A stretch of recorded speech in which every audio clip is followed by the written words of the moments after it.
শুভ দুপুর বন্ধুরা, রোজকার মতো আমি আবারও বুধবারের লাঞ্চের মেনু নিয়ে তোমাদের সাথে হাজির।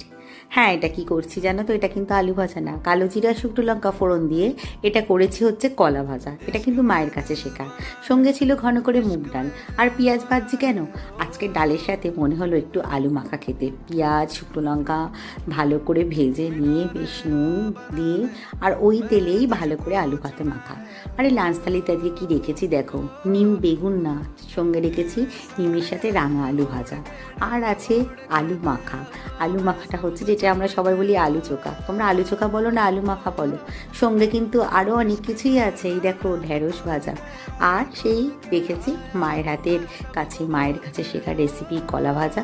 কলা ভাজাটা আমার মা আগে থাকতেই নুন হলুদ দিয়ে আর চিনি দিয়ে মাখিয়ে রাখতো, তারপর ছাকা তেলে ভেজে দিত। এখন তো আর মা করতে পারে না, এখন আমি করি সেই রেসিপিটা শিখে। যাই হোক, মায়ের মতো হয়েই ছিল। যাই হোক, মায়েরই তো মেয়ে। আর সঙ্গে আছে মুগ ডাল। আর এখানে কিন্তু থেমো না, আরও কিন্তু আছে বন্ধুরা, আছে বাটা মাছ ভাজা, সঙ্গে এক টুকরো লেবুও আছে।